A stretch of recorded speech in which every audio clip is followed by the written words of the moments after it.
Hello and welcome to this revision video. Now this is the fourth video in the section on the road to World War II in the OCRB History Modern World Paper 1.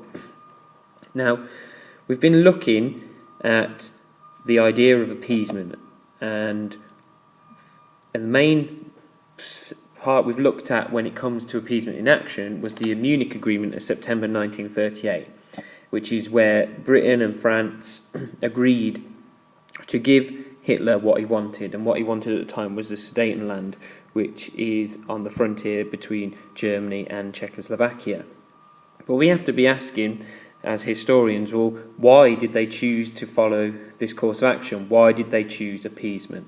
And I've got a few different points here around the question in the middle. And the first one I'm going to start with is with this picture here of Neville Chamberlain.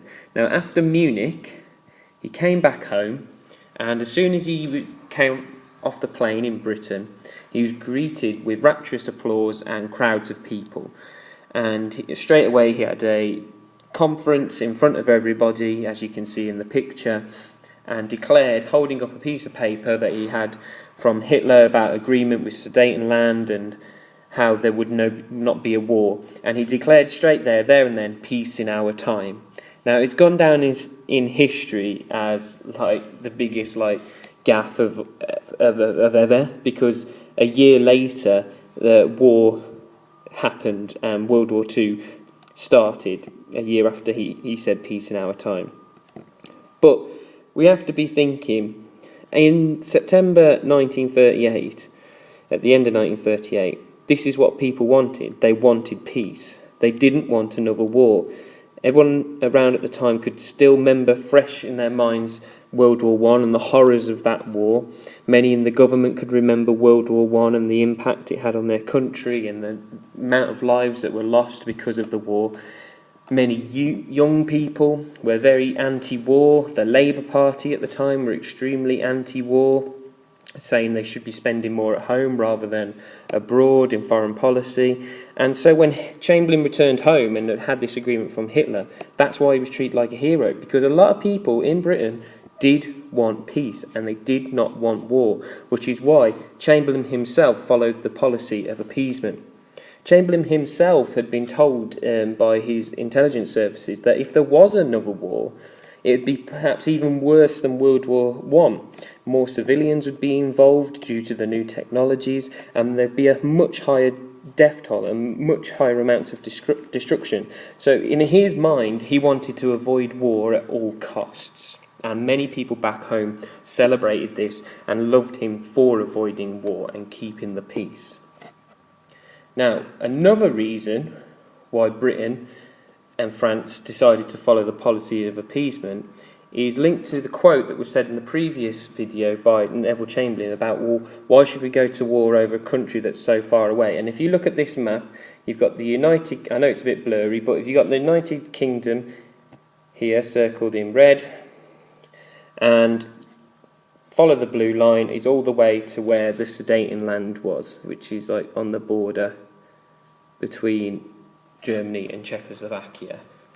You've got to remember, it's a much bigger world back in 1938.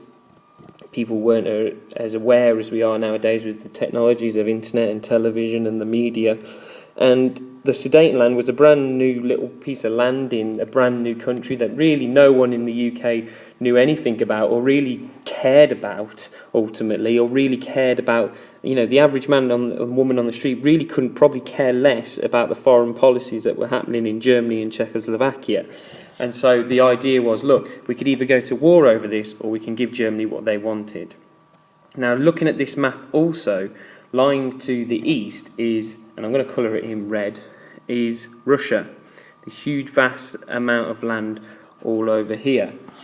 Now, Russia was a communist country, and Britain, in there with the red dot, France, Italy, Germany, basically Poland, every country in Europe was suspicious of communist Russia. They didn't trust them, and communist Russia didn't trust them. And no one really knew what their next move was. Their leader, Stalin, was very erratic, and people didn't know how to handle him. Winston Churchill himself, even when he came to become Prime Minister in World War II, had great difficulty working with Stalin. He didn't like what he stood for. He didn't like the idea of communism that had brought down the royal family there and the middle classes and the upper classes. And so the idea was that the only way to protect, this is the idea of people in Britain and France, the only way to protect themselves from Russia and communism spreading, so the idea, if I draw an arrow of communism spreading through Europe into Poland, or everywhere, and taking over the rest of Europe, was to have right in the middle, and I'll circle it in blue, a strong Germany.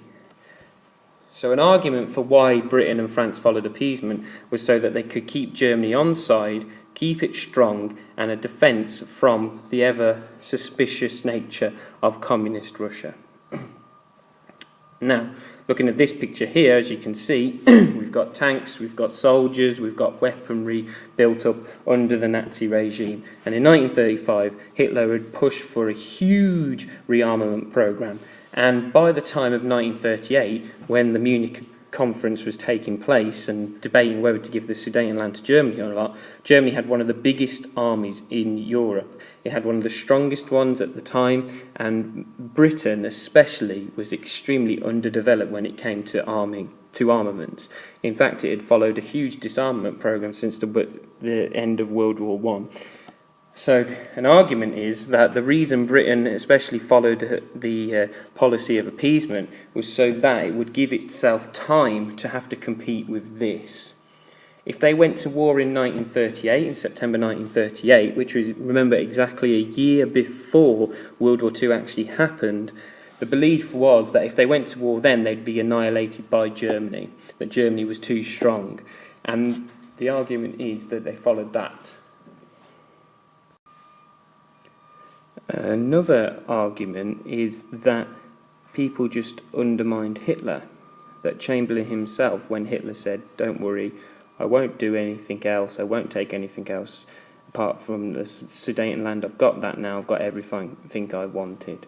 And that's why I've put here a picture of Hitler with a thought bubble saying, "They'll believe anything." The idea they underestimated Hitler and just assumed that he could be trusted. Ultimately, then, there are many reasons why Britain and France followed the policy of appeasement.